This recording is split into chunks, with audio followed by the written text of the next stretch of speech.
Welcome everyone to Cybersecurity 101, building a strong foundation for online security. We're going to get started here in just a moment. We're just waiting for people to come on in, so hang tight with us.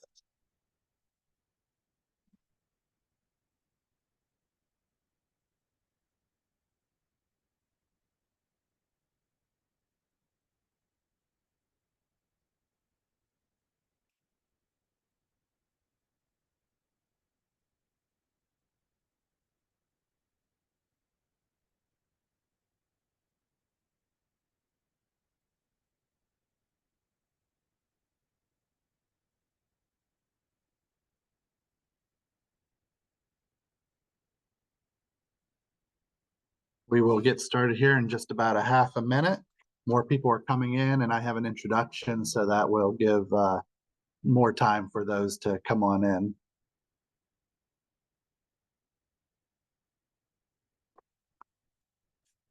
So again, my name's Corey Riley. I want to welcome you to Cybersecurity 101, building a strong foundation for online security.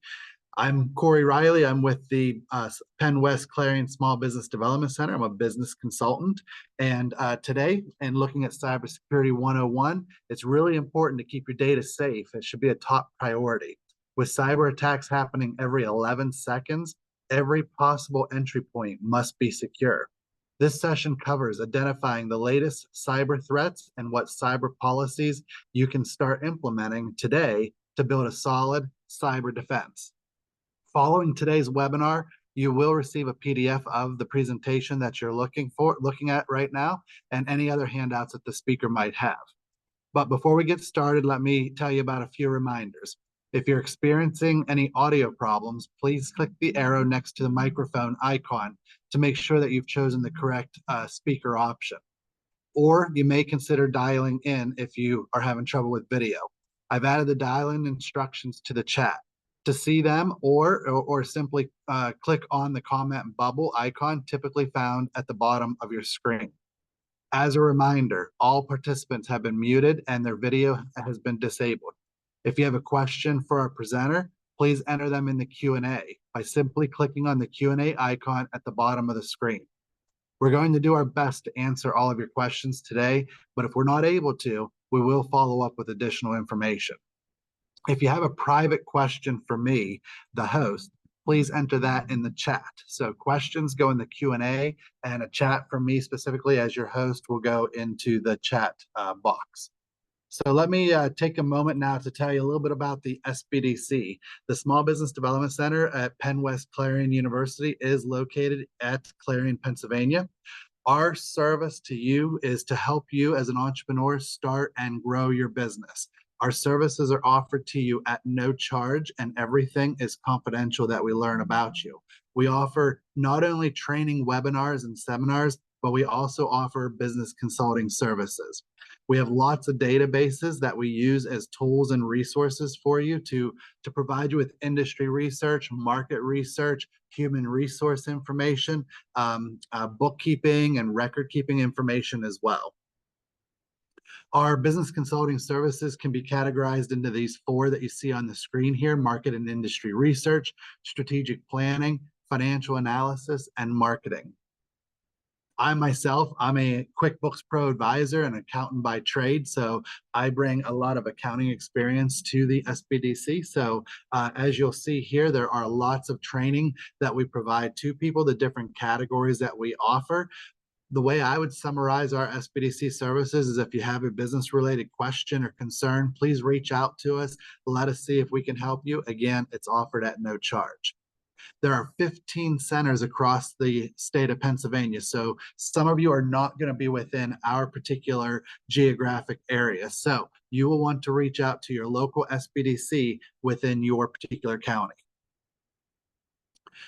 This session that you are listening to today is session one of a three-part session. Before you on your screen, you should see that there are two other sessions that are coming up. So you'll want to put these in your calendar. Of course, be watching for marketing as well that we will be putting out there via social media and email. And you'll want to make time to attend these next two sessions. So anytime that you need assistance please reach out to your local SBDC. If you're in our 10-county territory, then I would love you to reach out to us and talk to us. If you're in another region, please reach out to your local SBDC by going to the website that you see at the top, pasbdc.org, and you'll be able to find the contact information for your local SBDC. So at this time, I want to introduce you to our speaker. Our speaker is Nate Rodgers. He serves as an IT business development analyst at Omnis Technologies, a leading provider of managed IT services. He specializes in helping businesses optimize their technology to improve security, increase efficiency, and reduce risks. Outside of work, Nate enjoys spending time at work with his wife, Rachel, and their daughter, Lauren. Now, if you're in here today, I know you're thinking about cybersecurity. It is so important. I just ran into an issue last night when I was on my personal computer that you got to watch out for. You got to be careful. And so I myself am really looking forward to what Nate has to tell us. So Nate, I'm going to turn this over to you. Awesome. Well, thank you. Before we get started, I just want to say thank you to the SBDC for having me. There's this session here. It's a lot of overview, a lot of some real life case studies, and some easy steps to get started on kind of what to look out for. So there's definitely going to leave a lot of opportunity for questions and answers. So it looks like we got the Q&A chat up and running. So please throw them in there. And at the end, if it runs over, time permitting, Corey and I discuss sticking around. I don't want anyone's questions to go unanswered. So without further ado, let's go ahead and let me share mine.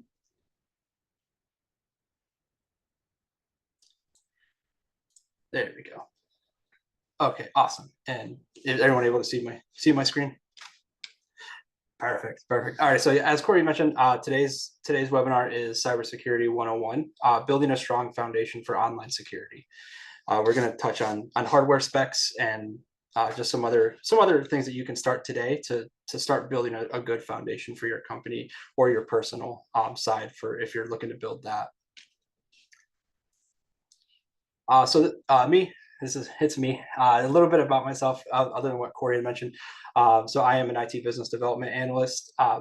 Basically, that's a fancy term for I wear many hats, from sales to marketing to actually doing the tech work and consulting.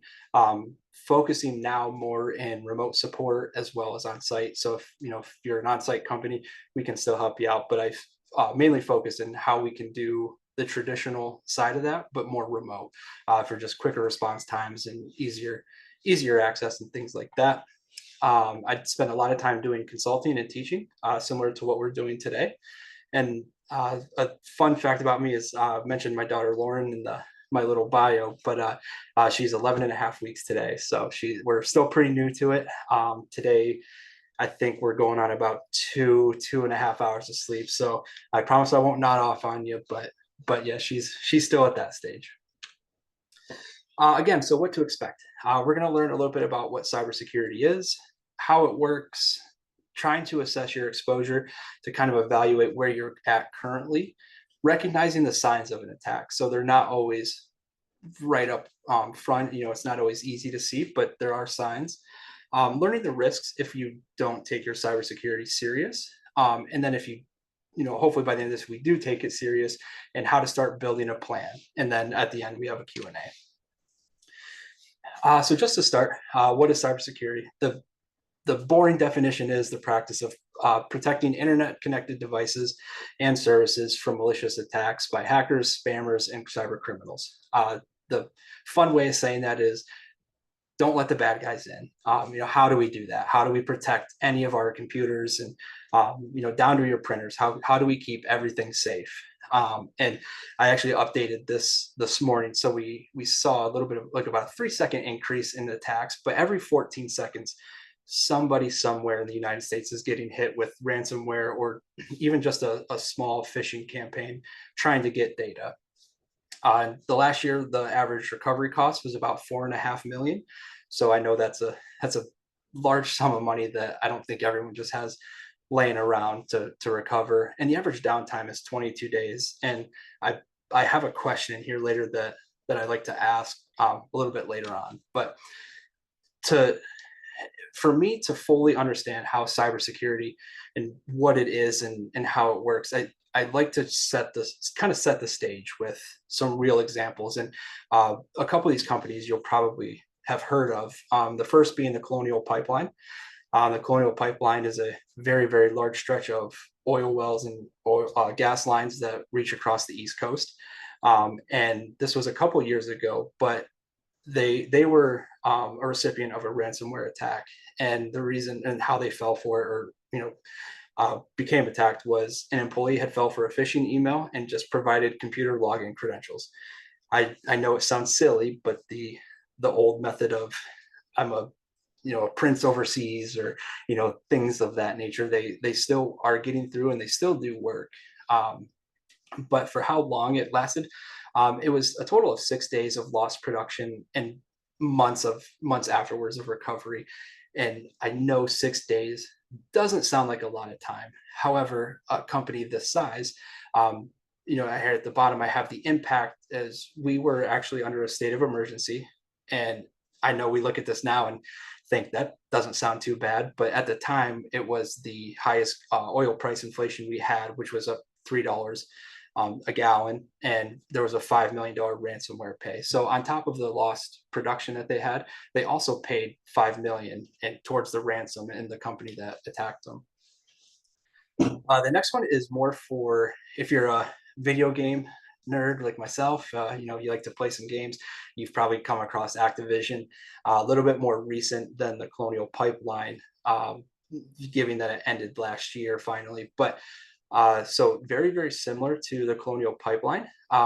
They responded to a text message, or called smishing. So there's phishing, which is emails, and smishing. We're going to talk and touch on that a little bit here coming up. But theirs was roughly an entire year of being affected. And myself, I have an Activision account. I was notified properly and everything, but some of my information was stolen. And so the impact of this was the company and employee personal information was stolen. So everyone knows within a company you have social security numbers and banking information, things like that. And then it was sold on the black market. We're not going to touch on that because that's an entire day's worth of knowledge of what the black market is, but it's out there, it's real, it's a very dark and scary place, and I hope no one encounters it. But and there were several lawsuits that are still pending. From the best that I could find this morning, just to make sure I was accurate, there's still several class action lawsuits against Activision that they're still working towards, just people suing them to get their information back. And we will touch on the risks later about the class action lawsuits and other things. So we saw how it kind of works on a big scale, but how does it actually work when it's broken down? And I like to break it down to 3 different things. This is more ransomware specific, but this is the big fish in the pond that we're all dealing with right now. And it starts with an entry point, and then the encryption of your files, and then a payment. So it's all broken down into your exposure for that. So, and with the entry points, the typical and the most common entry points are social engineering, phishing, and smishing. So to start with social engineering, the Webster's dictionary version is the manipulation of people to obtain confidential information that is used with fraudulent intent. So it's just someone being shady, trying to get some dirt on you just to figure out how to get into your accounts. And social engineering is something that you don't see often, but it is still very, very heavily used. Eavesdropping, not all cyber attacks and cyber criminals have to be somebody from another country, or even just somewhere else in the United States. A cyber criminal can still be somebody that you consider a friend or a coworker. So eavesdropping is just, learning children's names, dog names, things you're into, to try to guess passwords. That's probably one of the older tricks in the book, but it's still used. And to piggyback on that, snail mail was very, very big. My grandmother, I love her, but she falls for spam mail that comes in via the United States Postal Service. So that's still a thing. It's a little bit slower, obviously, but it still is effective, especially when dealing with Social Security, and certain insurances that your grandparents or just elderly may have. And then tailgating. My favorite story, and I wish I could claim it, but I can't. But tailgating, and you see it all the time. The stickers on the back, it's a family, and they've got, they have 2 kids, and they've got a soccer ball and a football. So, after school, the kids are busy. We support oil fracking, so the dad's always out. He might be 2 weeks on, 2 weeks off. And again, a cyber attack. The word attack doesn't have to mean remotely. A cyber attack can still happen physically as well. So physical security plays a lot into this. That's where you get into your higher like CMMC kind of stuff, but we're not going to really touch on that. We're more focused on the internet side of it today. But so that's one example that I really like. And the next and most common, and this has been the bread and butter for several cyber criminals throughout the years, and it's phishing. I know you all have probably received a phishing email this week, and it's only Thursday. So I'm sure you've all had a couple in your inbox. If you haven't, check your spam. You have a great filter going, but check them out and see where they're at now. But so it's just a practice of sending an email or any other kind of message posing to be a reputable company. A lot of USPS, UPS kind of stuff here, or just another company. Posing to be someone that just to, again, try to reveal some personal information about yourself, whether it be passwords or just some, even down to a hobby. And the reason we all get them is because there are so many sent a day. The last statistic I found was 3.4 billion phishing emails sent every single day. The amount that you see getting sent, it's still growing. As filters get better and companies are coming out with better third-party software to prevent phishing, they are just getting better. So to keep their numbers up, they're sending more and more every day. And even still now, 90% of your cyber attacks begin with a phishing email. So it starts with just a innocent email. You don't think much of it. We're all busy. And I stress this as much as I can. We're all busy, and it takes 2 minutes, and we always, we might blame our IT and just, why do I have to update my password all the time? It's super annoying. I can't remember it after the 3rd time. And so you see an email, hey, it's time to change your password. You don't think too much of it. It happens all the time. You are definitely not going to keep track of the time in between. So you just provide your current credentials, and it errors out, and you just kind of move on with it because you're busy. But phishing emails can come from trusted sources as well. There is a case study that I have.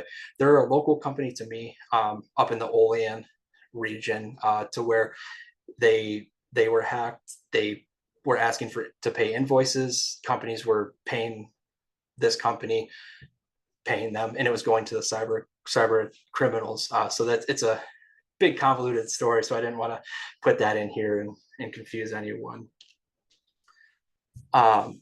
But so this is a pretty standard version of what a cyber phishing attack looks like.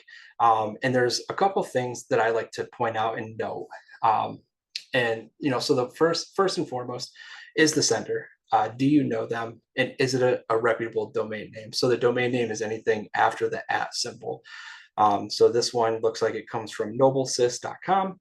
I personally don't know a noblesys, but that doesn't mean it doesn't pertain to whomever received this email here.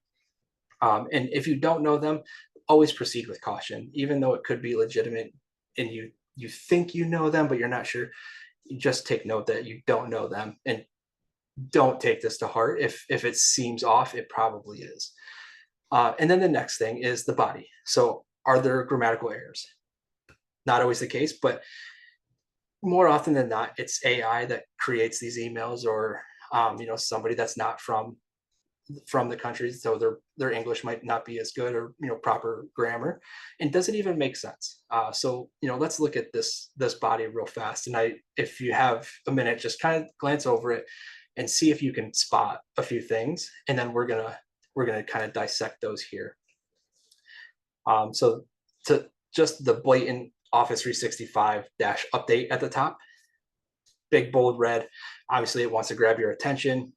You kind of get the gist of what they're going for. Seems a little subpar, I would say, for what Microsoft should be sending you. But and then we go down to Dear User. So it looks like a different font even. So that's more than likely scripted to where it says user, it's actually supposed to grab the string of whomever it's sending to. So mine would update and say Dear Nate, Corey's would say Dear Corey, so on and so forth. But it's a different font. There's no comma. User should be capitalized. And then moving down into the body. So this message is being sent to you to inform you that your account is to be closed. No punctuation there. So there's another red flag. And keep in mind, this is supposed to be coming from Microsoft. So, we would expect Microsoft to have proper grammar, proper punctuation, and things like that. And then again, at the last line, they're ignoring this message will cause your account to be closed. If you have an IT team, definitely shoot this to them and just say, hey, is this you?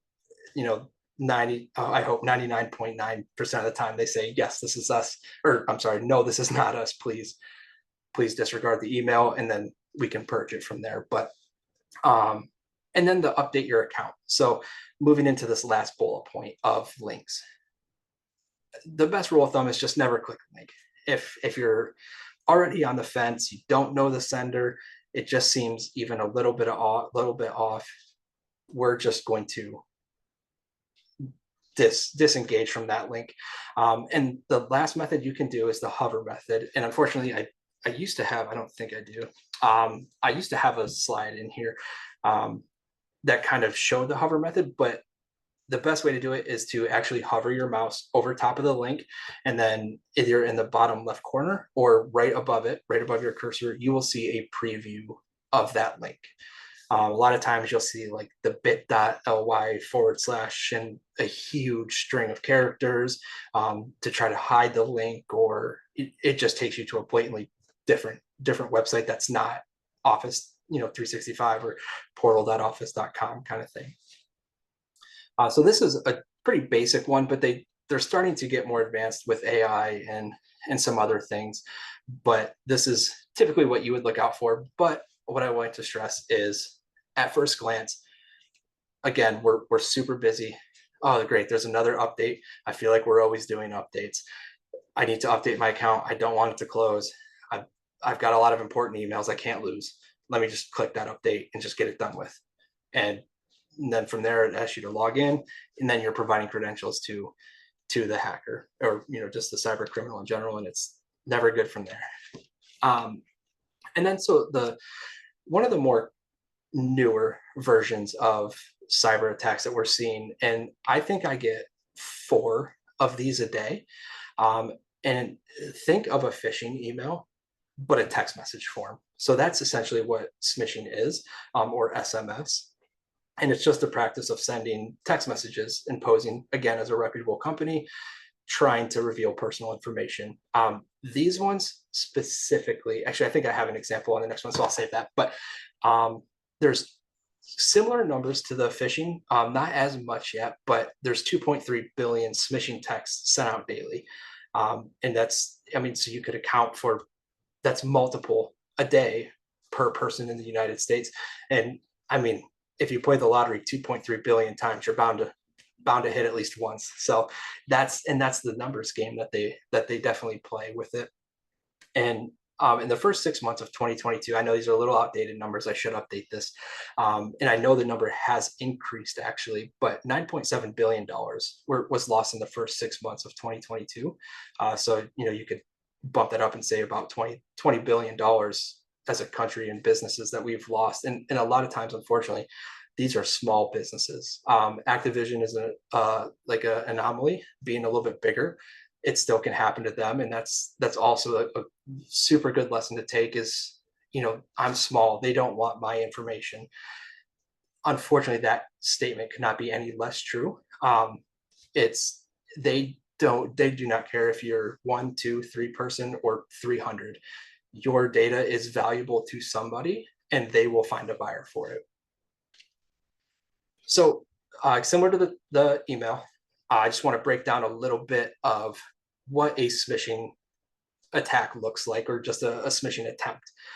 So again, sender, do you know them? Do you have previous interaction with this person? Are they saved to your contacts? And just a simple thing, just go ahead and Google the number. My work phone rings all the time, and if it doesn't come up with anyone, I Google the number before I even answer the call, just out of habit. So here I did Google this number, nothing comes back with it. This is circulated a little bit now, so I'm assuming that maybe something has come up, but last I knew it, nothing came up. And in the body, so are there grammatical errors? And does it make sense? So Walter, or we'll use my name, we'll just say Nate. We came across a package from February, and we can see that this text message was actually sent in August. So does it make sense? Does it make sense that I have been missing a package since February that I just blatantly forgot about? Could it happen? Absolutely. My wife is a avid Amazon shopper, so I'm going to go ahead and say she's not going to forget or notice something missing, or not notice something missing. So and then a link. So actually, if you're on an iPhone, I can't speak for Androids. I've never been an Android user, so I do apologize. But on iPhone, you can at least click and hold a link and see the preview of the page. So if that preview doesn't look real, we're just going to go ahead and ignore it. And by all means, call your postal office. Just say, hey, do I have a package down there? And the way things are now, you will be notified if you have a package in circulation, or if it's been returned. There's several ways that they would notify you other than a text message.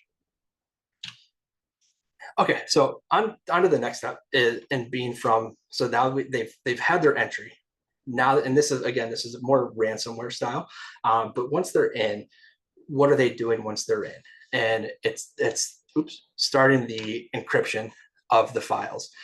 So the first thing that I like to point out is, once they're in and they push start, it takes 3 seconds for their software and their code to start encrypting all of your files and everything on your computer, essentially leaving you at 100% loss, meaning nothing you can open. And I'll show you kind of a screenshot of what one looked like in real time. And the key to get them, you'll never guess the key. The amount of characters is almost infinite as to how many they'll use and what they use. They're definitely not words. So there's no brute force attack, dictionary style thing that you can throw at it to try to crack it. It's very random and very, very long. So on the left side here, your network has been locked. This was a real screenshot of a desktop. When a user came in, it was another normal day for them. They just thought, let's get the coffee going, sit down, boot up the computer, get the day going. And instead of their family that they see every day when they log in, they're greeted with this very, very ugly screenshot and picture, asking for $30 million, but it's now $60 million, or in Bitcoin. Bitcoin, if you're not familiar with that, it's very, very tough to track and trace down. So where wires and bank transactions, we can follow that paper trail. Bitcoin is much, much harder than that. So that's why they request a lot of Bitcoin.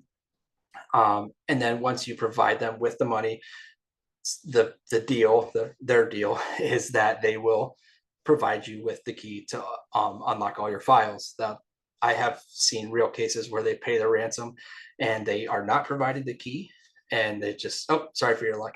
Thanks for the millions of dollars. Or where they have provided the key, and then 3 months down the road, the IT teams there thought they were safe, and they just can't, they never left. They were always there, and just hit them again. And instead of, the original, I think for this company, it started with, it was like 1 or 2 million. And then the next time it was 4 million. So they're just playing the game of, well, they paid us once, we'll see if they'll pay us again. And they just keep going. So on the right side, when I talk about encrypting your files, Windows 7 screenshot, so but it looks the exact same. And essentially the first text document there is a recap of the background, basically saying all of your files are encrypted, and there's no screenshot, there's no thumbnail of them anymore. The name is definitely different, so you can't tell what it was, or anything like that. So if you're going to have to recreate this, it's going to be 100% loss and 100% from memory, trying to get all of it back. And the odds of that is, I would like to say, is just 0%, to recreate everything. So what if you don't take the proper steps and have the proper things in place?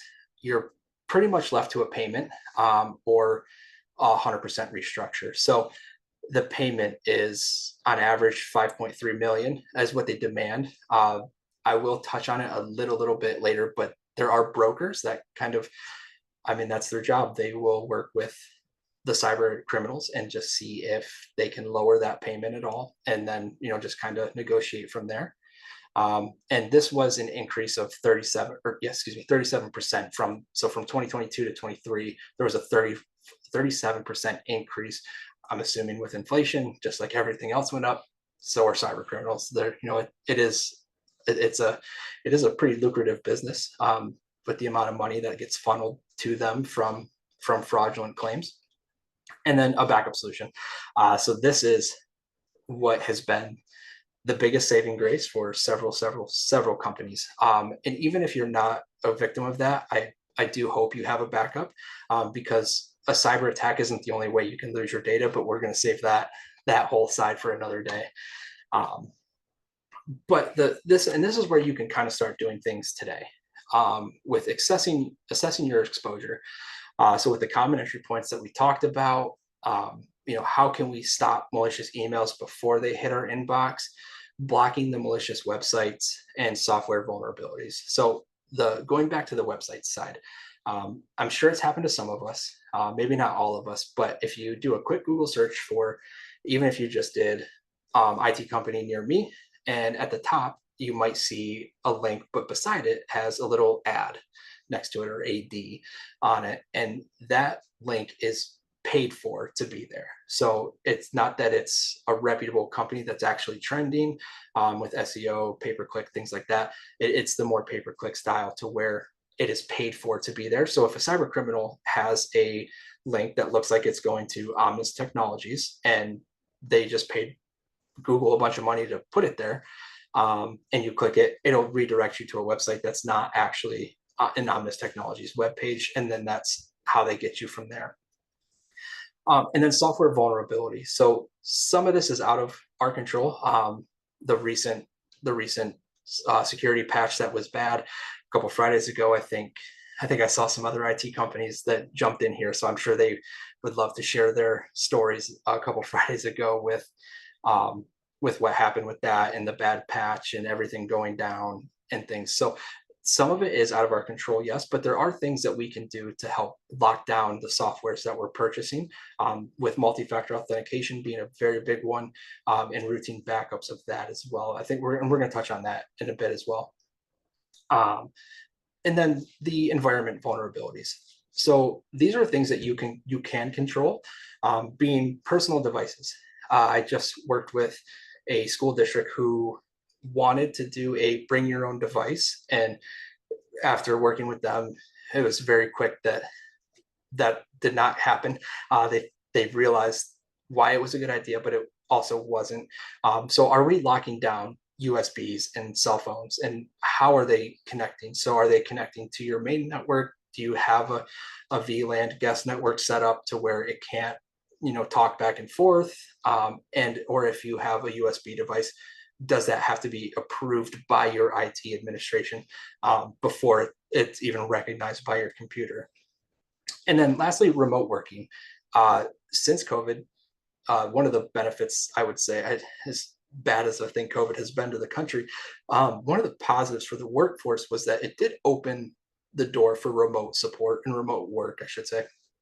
And it offers that flexibility. However, that now means that we have VPNs to personal devices, personal networks, and our company devices are now not within the walls of our building. So how are we protecting those computers when they're not necessarily in our possession? And we're going to touch on that as well. And so the risk of all of this, we've kind of already seen the risk. Like we know now like what could happen to us. But to kind of break it down a little bit more, being a little bit more granular as far as business wise, the risks are high, obviously, and you risk losing your data. Retention, there's actually a couple different retentions that I'll touch on as well. Downtime, recovery costs, legal liability. So let's think like Activision, who's still probably paying out tons and tons of money for that. And then your reputation. I know a little bit of the surrounding area from the SBDC in my area, and word of mouth is actually what is the only form of marketing a lot of companies have. So that reputation can be a make or break for some companies. Just to drill down through these a little bit, data loss. So 90% of ransomware attacks are attempting to destroy your backed up data. So I mentioned having backups. Even with having a backup is not going to be a 100%. We're safe. We can get hit every day of the week, but we can just back up to our most recent. It's not necessarily the case all the time. So something for that is we offer offsite for companies. So if your building is under a physical attack, cyber attack, or just a natural disaster, which is going to be part of our disaster recovery, which we'll touch on again in a little bit. But do you have something out of the office in the event of all of this happening at once? Do you still have data somewhere, whether it be in the cloud or physically somewhere else? And then for 14%, we're actually able to recover without paying the ransom. 14%, when you look at the numbers, yes, that's a lot of companies. We're good with that. And those are the stories that you're going to hear. A lot of is, oh, we were successful here. This is what we did. This is what we did. But 14% of anything is not good enough, honestly, in my opinion, for these recoveries without paying. And only 19% of organizations who actually paid the ransom still could not recover their data. So that's kind of the reverse of that, where 19% doesn't look like a big number. 19% is still much too high of percentage of companies that can't access their data even after paying.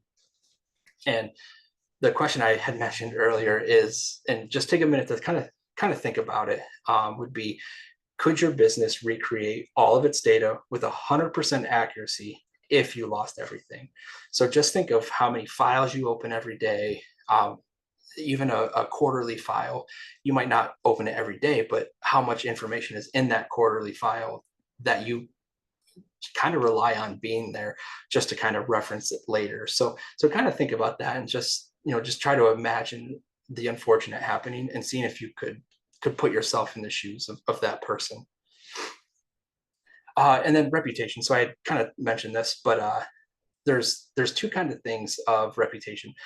So your employees, even though it's a one company kind of thing, there's a lot of things that not every employee is a part of, and that decision making, especially when it comes to IT, you don't get the input of every single employee.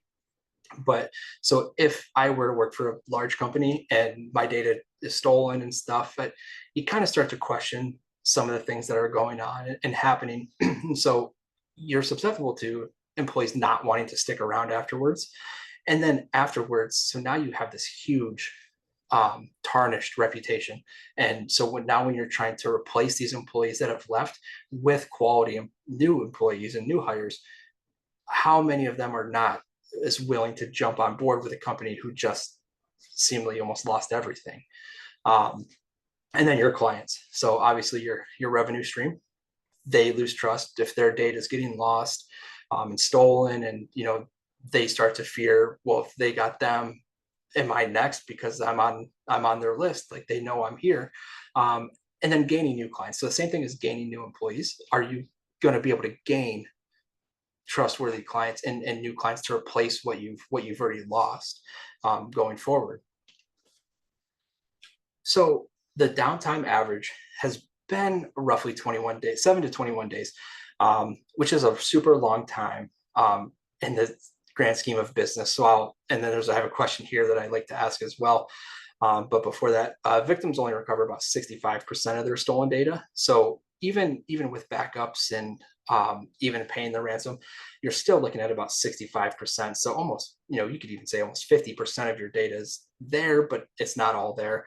So there's still a lot of manual recreation that has to take place, or just let's hope we never need this again kind of thing. And so the question I like to ask, and just kind of give you a second to think about, is how long could your business sustain itself with 0% production? A lot of my clients are manufacturing that need and thrive on production. Without production, there is no revenue, there is no cash flow. So unfortunately, and a lot of these companies that have closed are that style business, to where without production, there is no income, and the sustainability just isn't there. And kind of with that is the recovery cost. So the average cost of the breach alone was 4.54 million, so 4.5 million, with a more destructive attack being upwards of a little over 5 million. And then only 15% of total recovery costs was the ransom itself. So these are costs that are your downtime, the reputational damage, so lost revenue, new hardware and software. So if we know how they got in, are we purchasing more software to prevent that again? Or, hey, we know we didn't have two-factor authentication, or now multi-factor authentication.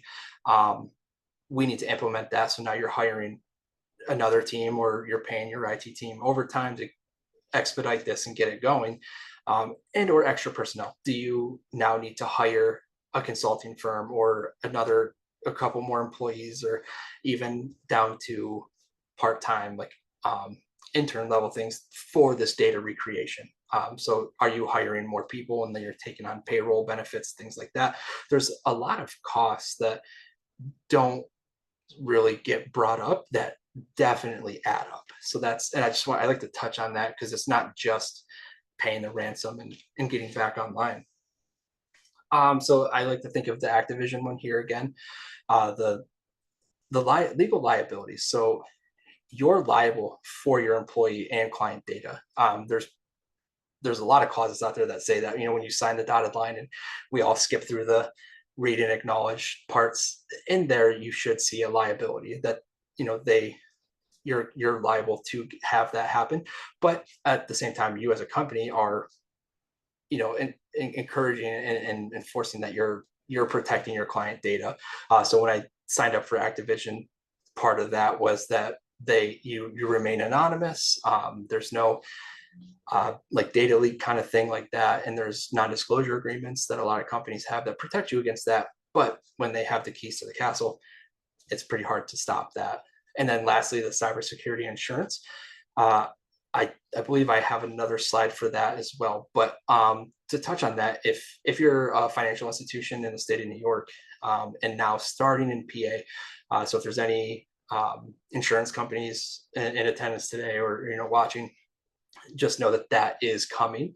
So you will have to apply for it, and basically what that is just like any normal insurance. You pay your deductibles and your monthlies, and then if you do get hit with it, they help offset your costs. So they help pay back the ransom a little bit, but they also help with any other damages done.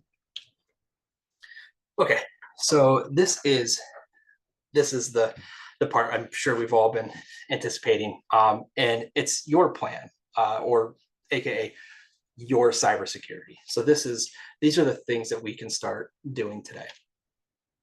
Before I start, it's no secret, IT guys, we talk in acronyms and terms, and I'm sure I've already said some of these, and you might have had a question as to what I was even saying. But to go down through these, is the first is a stack. So that's just a term used to define all of your cybersecurity tools, from hardware to software, all of it. It's the stack of our measures. And then, so hardware, these are your physical components. So think servers, firewalls, switches, even like a key fob on the door. That's hardware. And then software is your behind the scenes.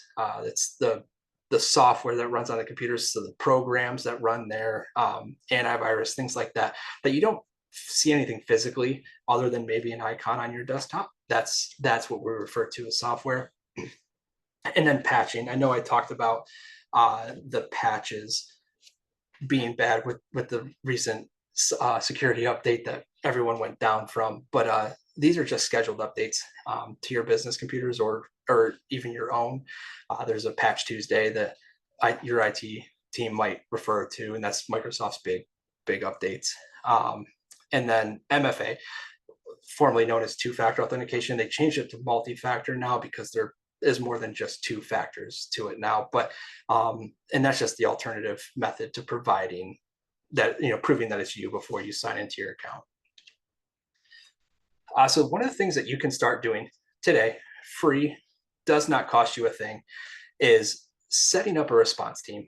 Now, when I was in the military, I was on a QRF team, or a quick response force. So essentially, if things hit the fan, my team got called in and we pulled them out or provided aid, things like that. So assigning members specific roles or tasks in the event of a cyber attack is crucial. So a couple of things to start there would be to notify your entire company. First and foremost, let's let the employees know. They deserve to know, they should know, they need to know about the attack and the next steps that we're going to go over. Provide that to them, so someone is taking care of that. And if it's like, I remember a cyber attack doesn't necessarily have to be remotely, it can be physical. So if a physical cyber attack or just an attack, let's notify the authorities. We have to do the right thing there as well, and just meet regularly. It doesn't have to be weekly, it doesn't even necessarily have to be monthly, but in those meetings you should be going over your current stack and the security risks. So if you have an IT team already, great, get them involved. The biggest thing with IT is I feel, and I might be biased, but I feel as if IT always gets included too late, whether it's new building plans or just anything like that. The IT team always seems to get the last notification. Get them involved right from the front. They're going to be the ones that can help you identify this stuff and know what's going on. We're essentially a doctor, so a doctor knows what sicknesses are going around. Your IT team's going to know what these kind of viruses are going around, and can help keep you safe and provide recommendations. Even if you don't think this might not be a good idea, should I mention it? Go ahead and mention it, because if you're thinking it, there is somebody else at that table that is thinking that, but they're also probably afraid to ask. So by all means, no question is a dumb question, and there's really nothing off limits. Just go ahead and ask and practice. If anyone grew up playing sports or still play sports, the oldest saying in the book, practice makes perfect. It's the same thing here. Again, when I use my military experience a lot because it does pertain a lot to this, but I mean, I drilled the same things day in and day out. So when the time came for our team to go in and do our jobs, it was smooth. And I should put this in here because I say it too much. My wife's probably tired of it, but slow is smooth and smooth is fast. So even if you feel that you're going slow, you're running at a smooth pace. So and smooth is fast. So if you're not jumbled, you're not all over the place, you're not scattered, that's your quickest way. But switching gears into the hardware side, your most common hardwares are firewall, switches, backups, and servers. Your firewall is going to be your first line of defense. Your firewall is responsible for seeing everything that comes in and everything that goes out. And if it detects anything, that should be your first line of, hey, this doesn't look right. This packet looks bad. This is coming from an outside source or an IP address that we don't work with. Let's block that.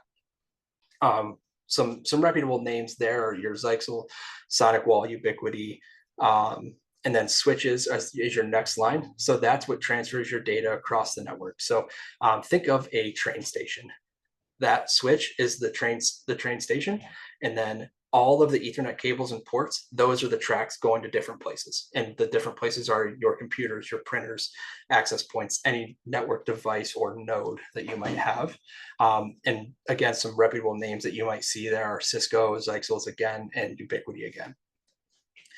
Backups, I think I could talk for a couple days on the different types of backups, whether if it on-site, off-site, the frequency, incremental or not, how they're backed up, where they're backed up, the devices used. There's too many to mention and name.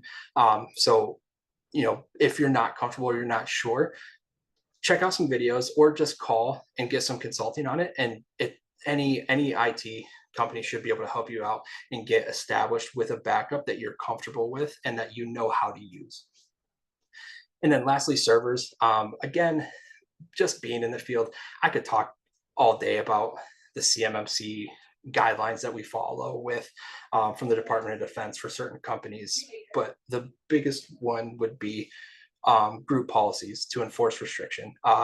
We use that a lot for the USBs. We actually have some software now that does that for us, but group policies to enforce password changes, security requirements, whether it be length, history, and complexity, those kind of things. So those are more your hardwares.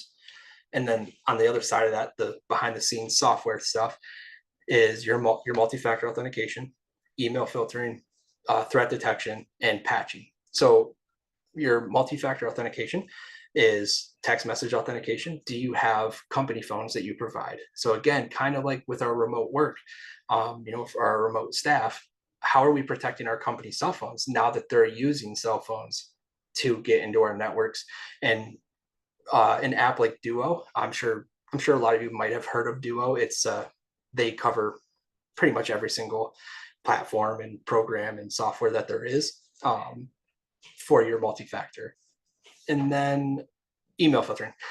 So email filtering is an additional service pretty much with your threat detection. They kind of run hand in hand, but you can buy them standalone, which is all it is a third set of eyes or another set of eyes on your emails coming in. So if you're a company that doesn't get a lot of phishing emails, there's a good chance you might already have an additional email filter set up apart from your standard Microsoft or Google filters. And again, just 90% of cyber attacks are from phishing emails. So if we can nip it from the start, the better. And the lesser amount of these in our inbox, the safer we can be.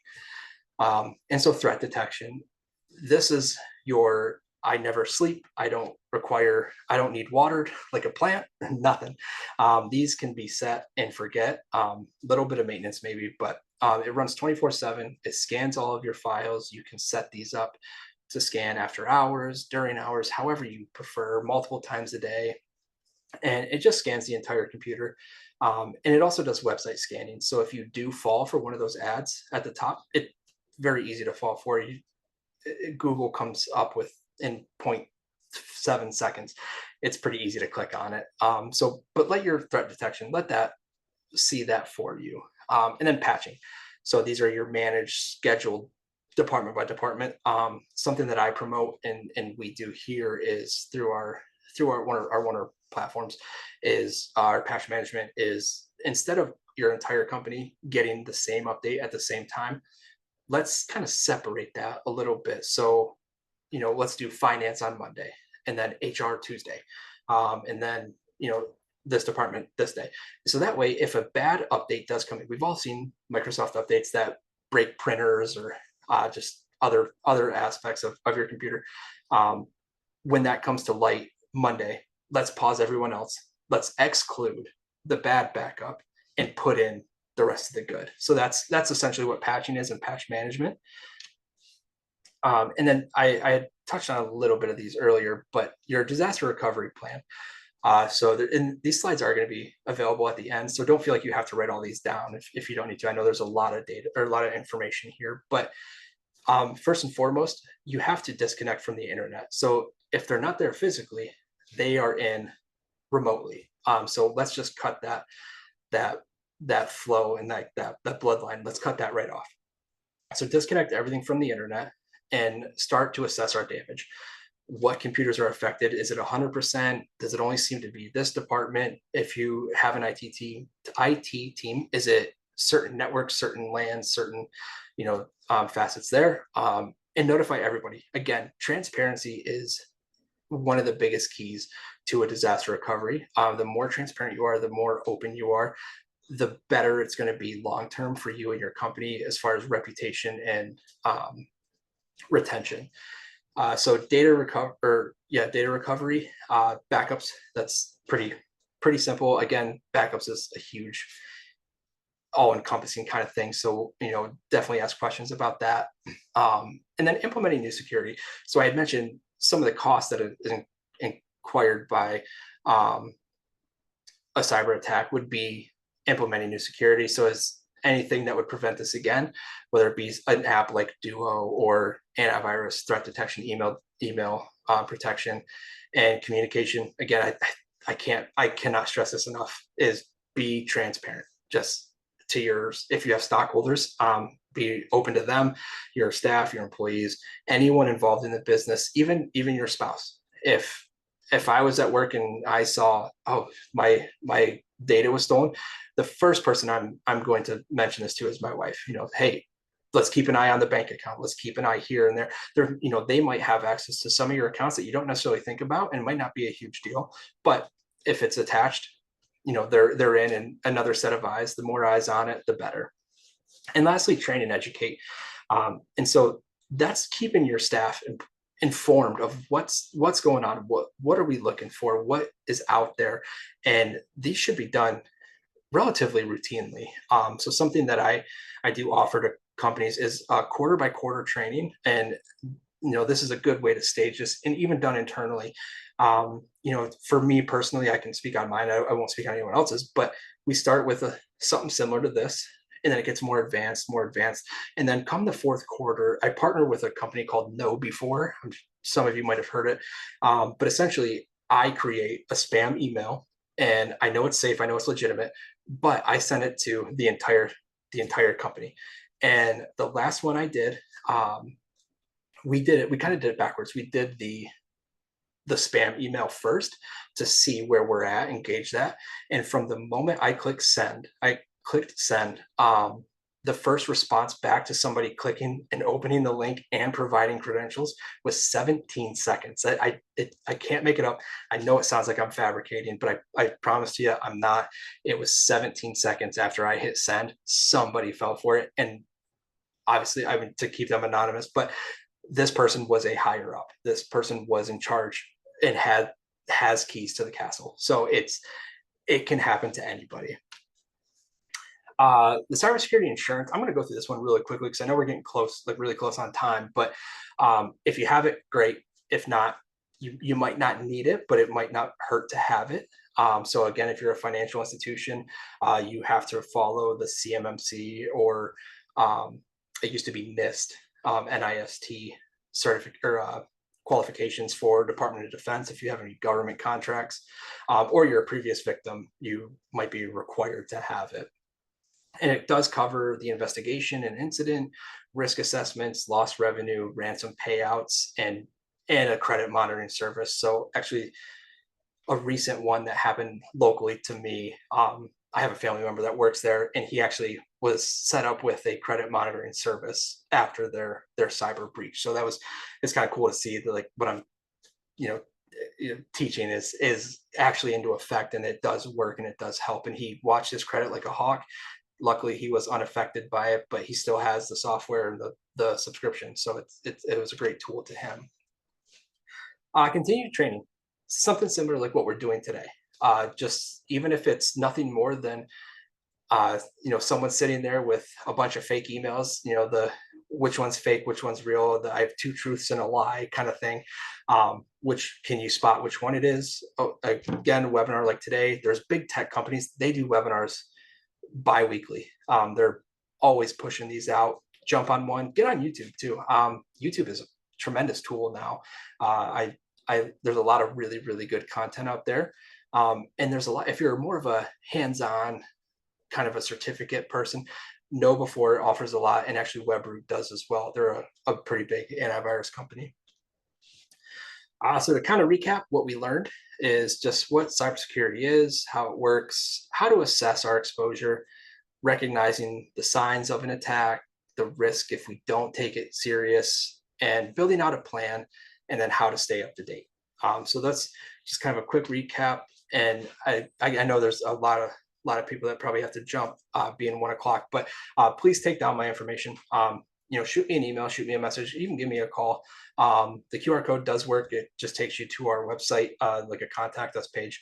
By all means, and again, no question is a dumb question. I promise you, I will not think anything less of your questions. I love hearing them. I love seeing what people are concerned about, and what might be common knowledge to one might not be to the next person, and that's okay. I don't do my own taxes because I'm not an expert. So I don't expect you to be an expert in IT. So please, by all means, ask questions.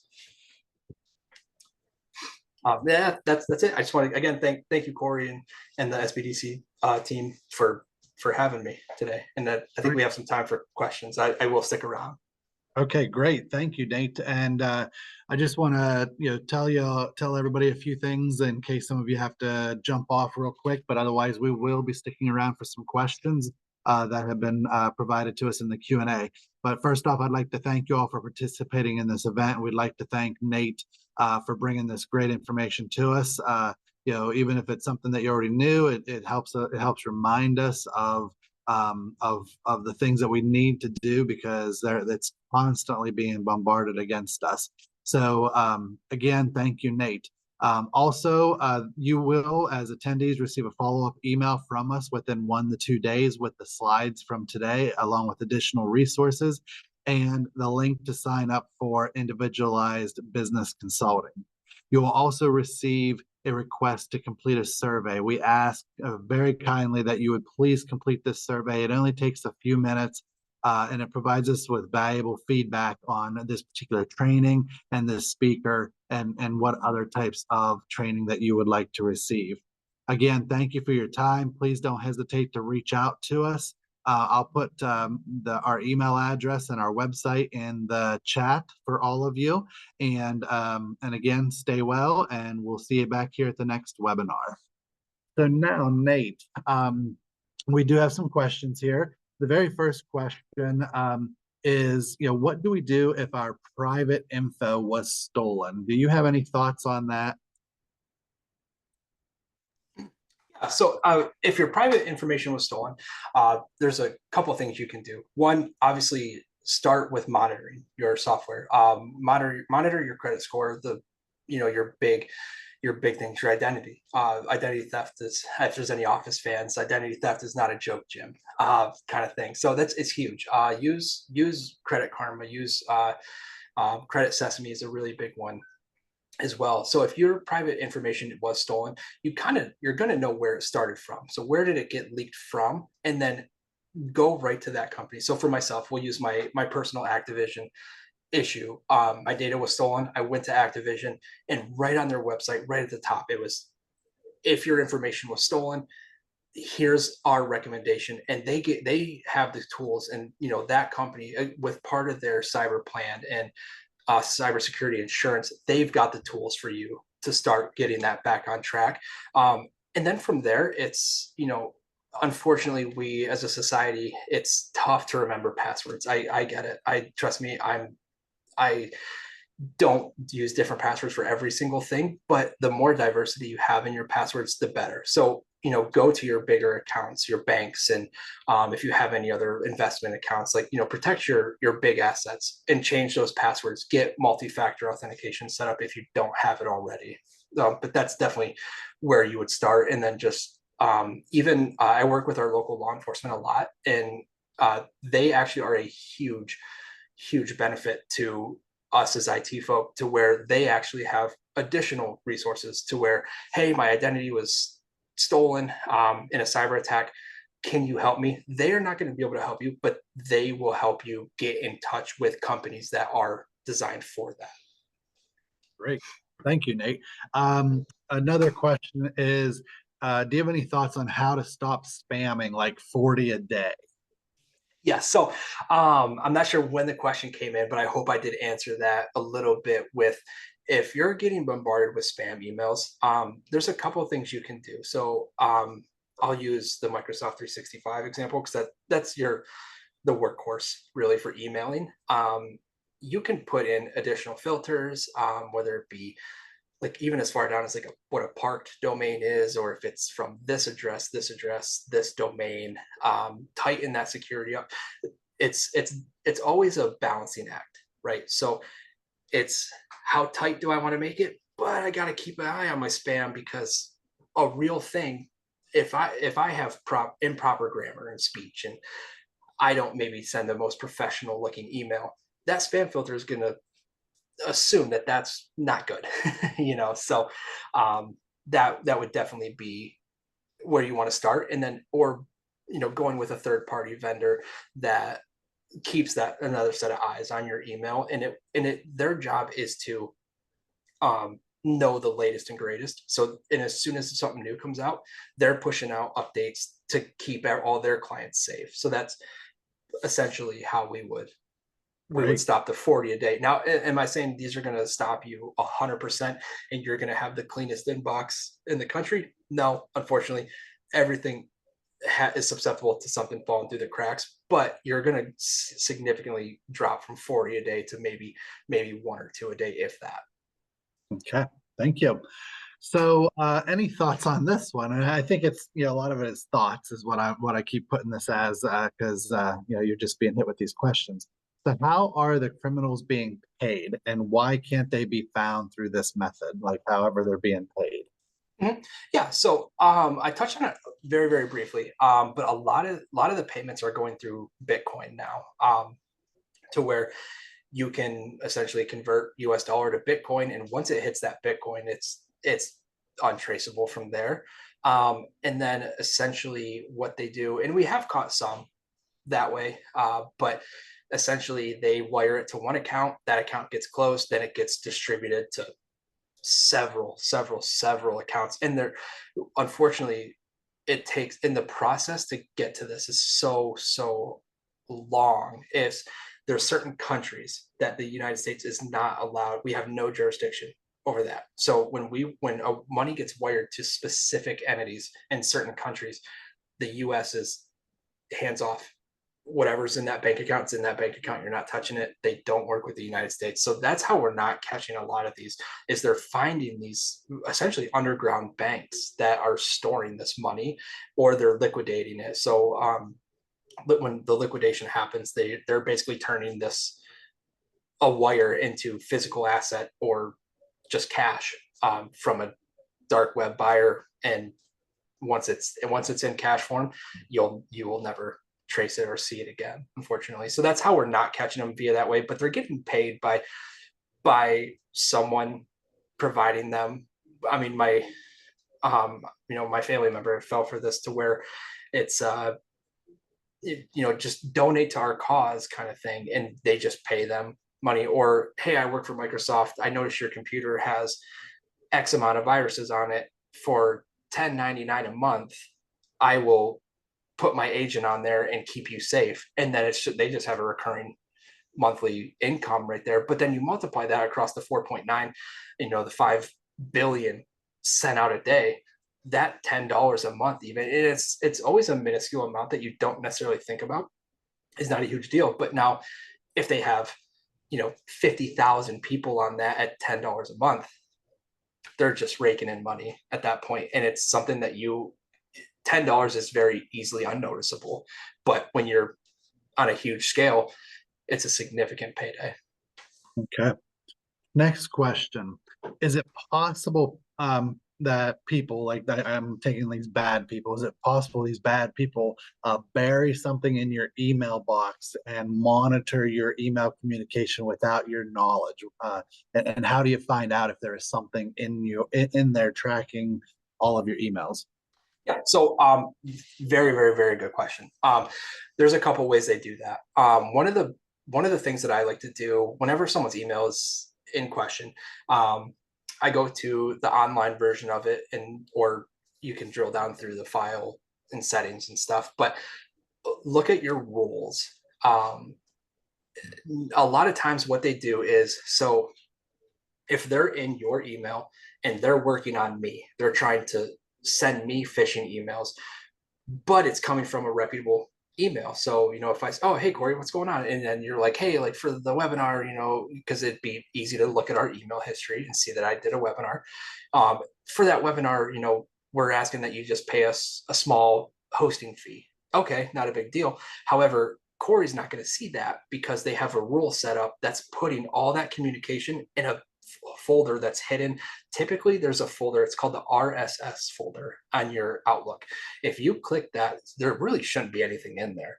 But because that's a default standard inbox in your Outlook that you don't notice, they just dump it in there usually. And then it's out of sight, out of mind. You're never going to click it. You've probably, I'm willing to bet everyone in here has never clicked the RSS folder inside of Outlook. So they just put it in there, and then it automatically, the rule is open and do nothing else. So it opens it. There's no unread emails in that folder. There's no notification. There's nothing. And then it also, because it's under that rule, it happens so fast, you're not getting the text message notification. You're not getting a desktop notification. It just is. They hide it that way. They hide it in plain sight, essentially, to answer the question. They hide it in plain sight, and that's why you don't see it. But you can find out by looking at your rules, making sure you set all those rules up, that they're legitimate, they're yours, and keep changing your passwords. Never stop updating passwords. I recommend, at least 3 months. Keep them updated. Please don't use child 123, dog 123, things like that. Make them unique. Sign up for like a LastPass or OnePass. They will randomly generate one for you, and then it's a copy and paste from there. Jot it down. Even what I like to do, I put it under a contact in my phone, and then I lock the contact with a pin. So I put my passwords like that, but that's just a me personal thing. Or even a note. You can lock down notes on your phone, especially iPhone.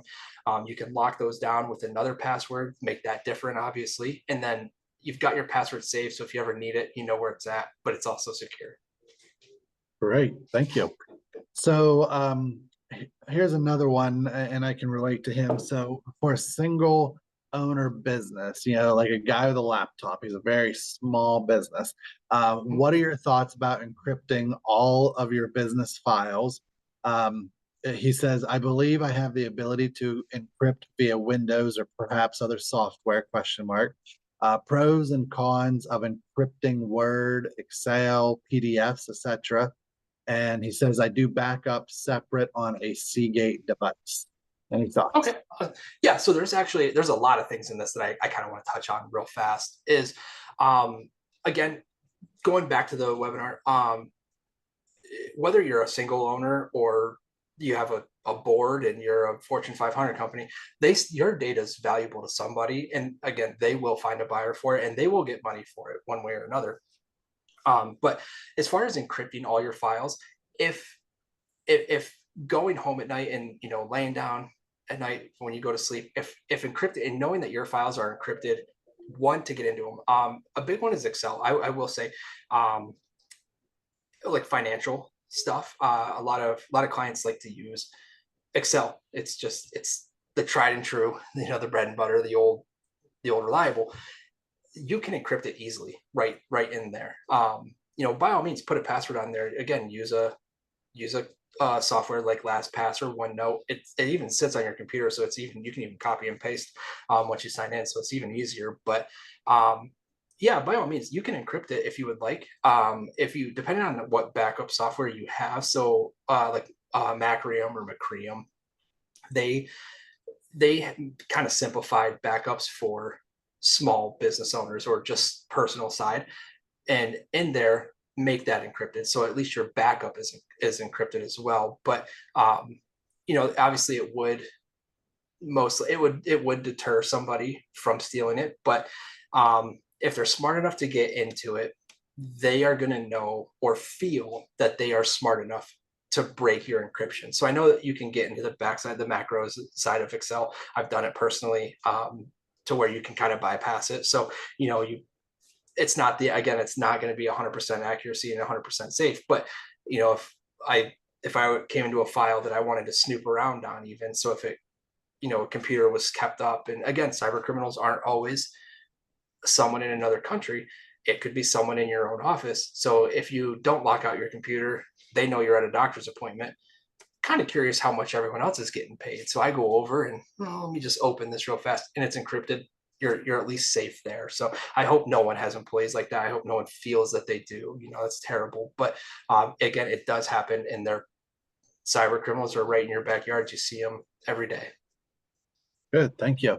So this next question relates to insurance, and so I'm not sure how deep you get into this, but for a one-person operation, do you have any thoughts on the types of cybersecurity insurance that you should have? In another webinar, the person stated like that there's various types of coverages. And then another person asked, like how affordable is it? So any thoughts on what kind of insurance should they have, or should they just go to their insurance company and talk to them about it? Yeah. So essentially, with the cybersecurity insurance, I'm not like a reseller of that. I really don't get involved into the ins and outs of that, unfortunately. My main contribution to the cybersecurity insurance is when a client comes to me and says, "Hey, I have to fill out my application for this every year. I need an IT person saying that yes, we're meeting these requirements." So I as far as pointing you in the right direction, your state website, ours right now it's mainly New York, so it's NYDFS. They are your one-stop shop. Basically, they will point you in the right direction. But there are a lot of just normal insurance companies. If you have like State Farm or Progressive, Geico, any of them, you can ask them, and then they will actually more than likely point you in the right direction, because they have to have cybersecurity insurance. So they're going to be able to point you in that right direction as well. Kind of similar to like going to the police for a cyber attack, or if your information was stolen, they can at least get you the proper channels to go through. Unfortunately, myself, I don't really have the ability to answer how affordable it is. I know several companies have it, and it's never really has come up in like I'm paying all this money for this cybersecurity insurance, but I never need it kind of thing. So it seems that it's on the relatively affordable side. But please don't neglect the fact that it's just like a normal insurance, right? I'm not going to scoff at $100, $200 even a month for full coverage when I'm driving an $80,000 truck and I total it and they only want to give me $40,000 for it.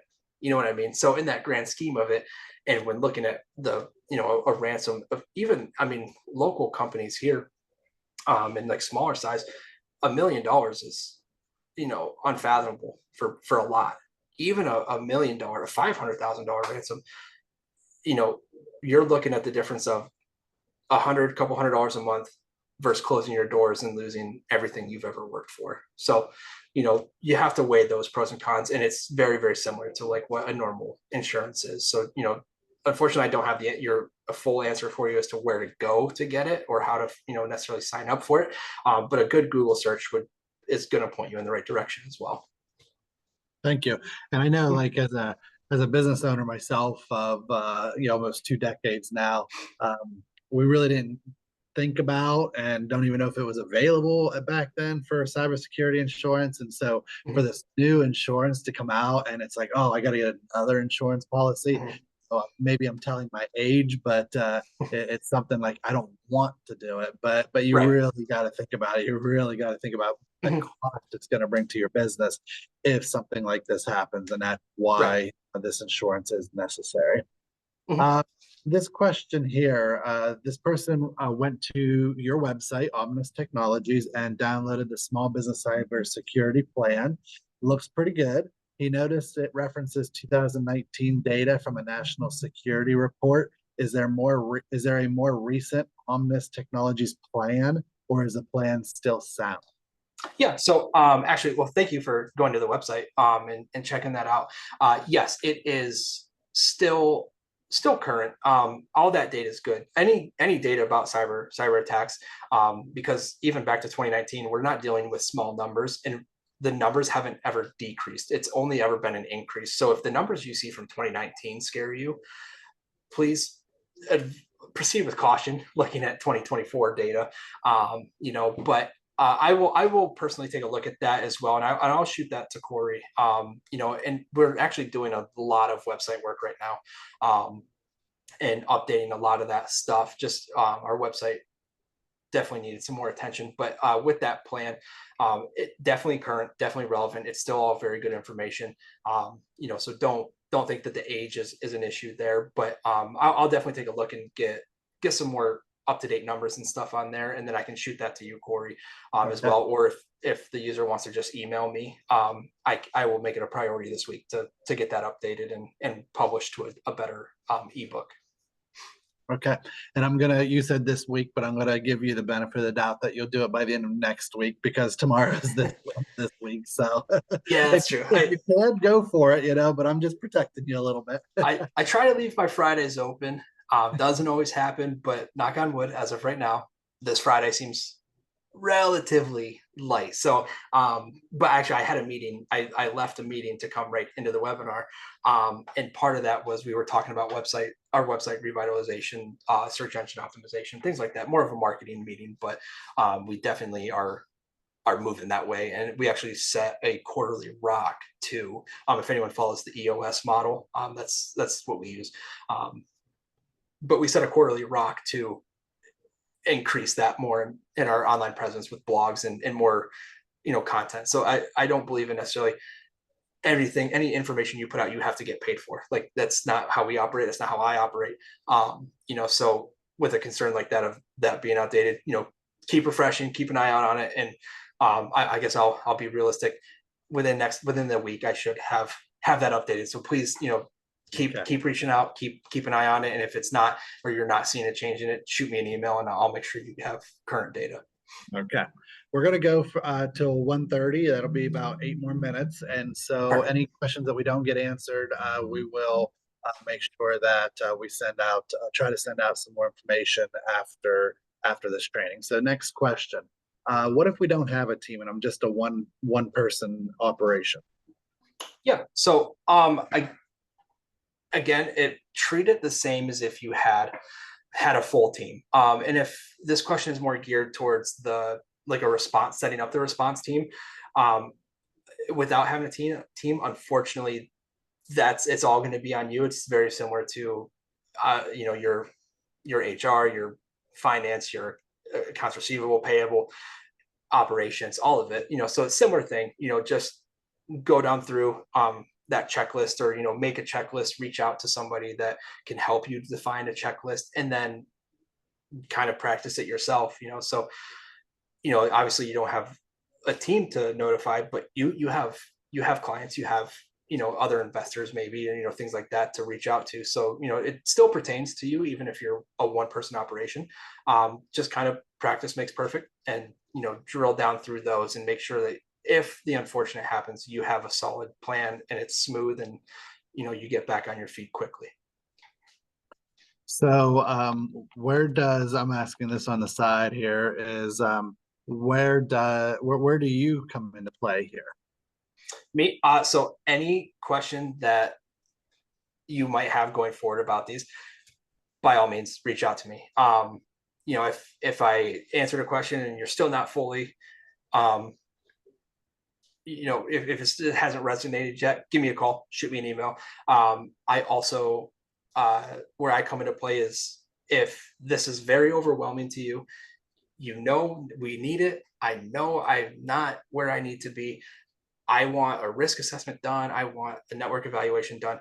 That's where I come into play. So if it's overwhelming to you, I would rather pay. I'm not going to go, like I said, I'm not going to do my own taxes. I'm going to pay someone to do my taxes because they know what they're doing. That's me. Just, hey, I trust you. I've heard you.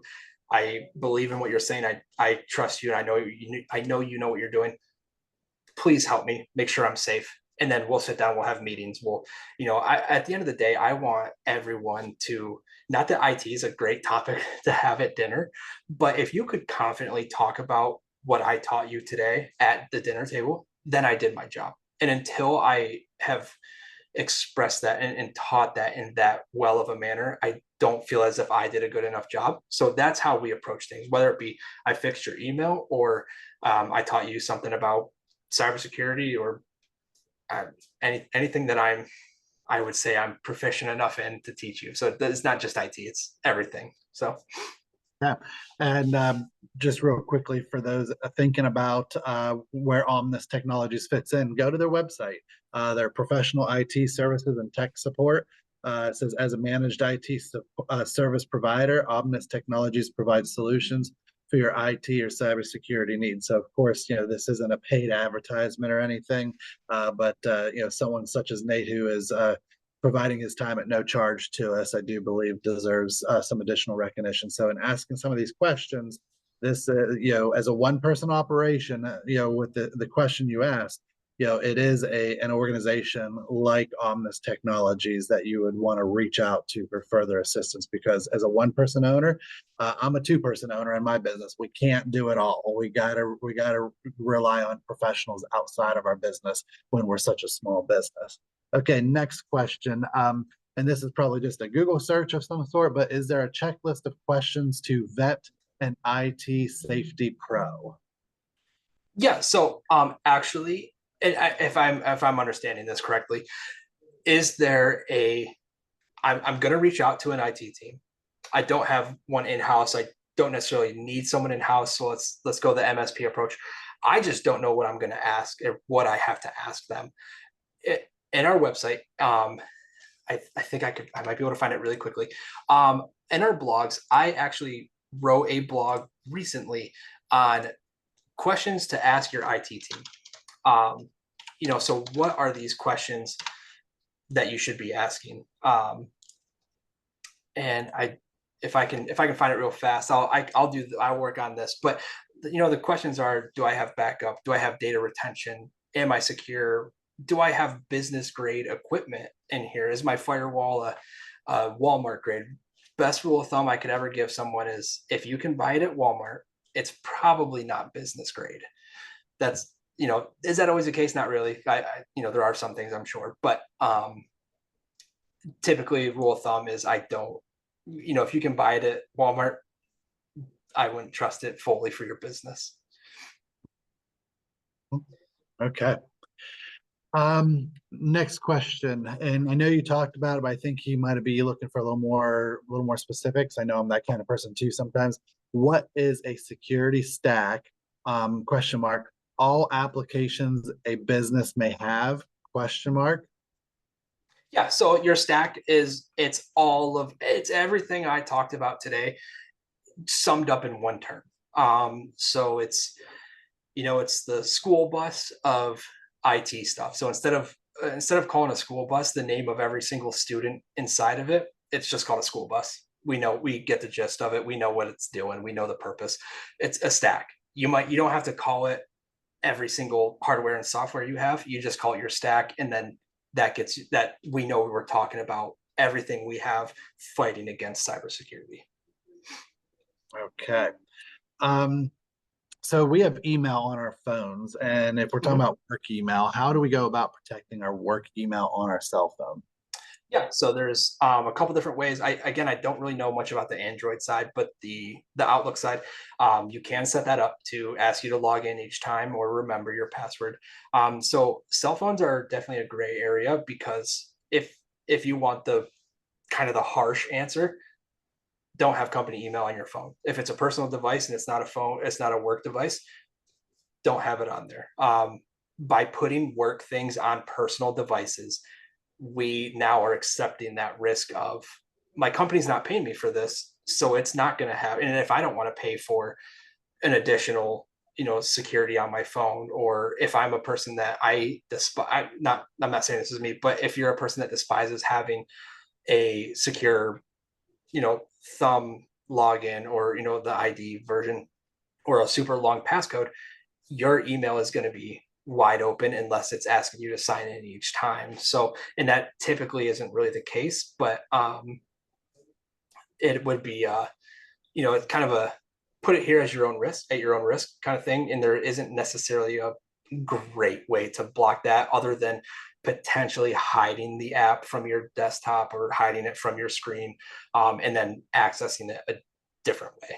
So that's probably the best advice I could give you, other than just know that if you don't have a password on your phone, that passcode to get into your phone is obviously going to open up the door to a lot more than just your work email.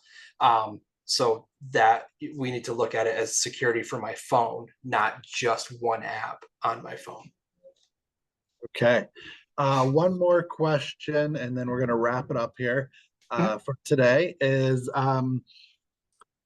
with cloud storage, and I'm adding to this now, and I'm going to use the word Dropbox because I'm thinking Dropbox, but if we use cloud storage that allows access locally to our computer, does the cloud storage offer protection from ransomware?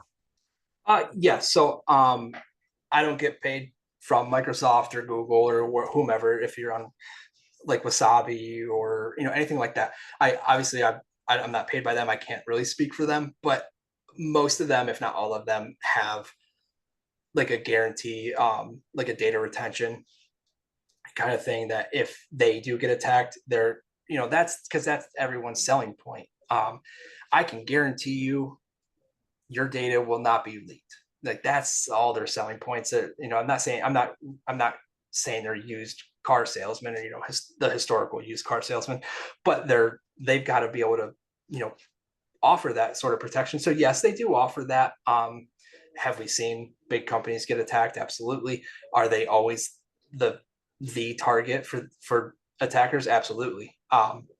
So they're getting attacked the statistic is every 14 seconds. They're probably looking at every 2-3 seconds someone is trying to get into their system. So but they will have clauses that if they are under an attack or a breach, their protocol. So yes, they do offer that. Now, are they going to give you like hand down a software for you to install on your computer? Probably not. But if your data's in the cloud, Microsoft has protection, Google has protection. They all have their own forms of security to keep it safe. Yes. And my thought on this, which I know what I do, I mean, I use a cloud system for backing up, and I pay additional monies for additional protection through that cloud storage. But I also still back it up onto an external hard drive that so that if something happens out there in the cloud, I'm still stored on something external, not connected to the internet. So if one goes down, hopefully I have it elsewhere as well. So I think that's really important is don't solely rely on the cloud. You might want to keep a flash drive of backups or an external hard drive. They make them really big right nowadays. I have like 2 terabytes or something, which is really big storage, but the thing is really small. So it is possible to do that. Okay, well, thank you everybody for tuning in. We had quite a few people that stayed with us for this half hour. I did copy the questions, and we'll try to get answers to these questions and have it sent out here later on within the next couple of days, hopefully. Take care, everyone. We'll see you now. Yeah, thank you guys.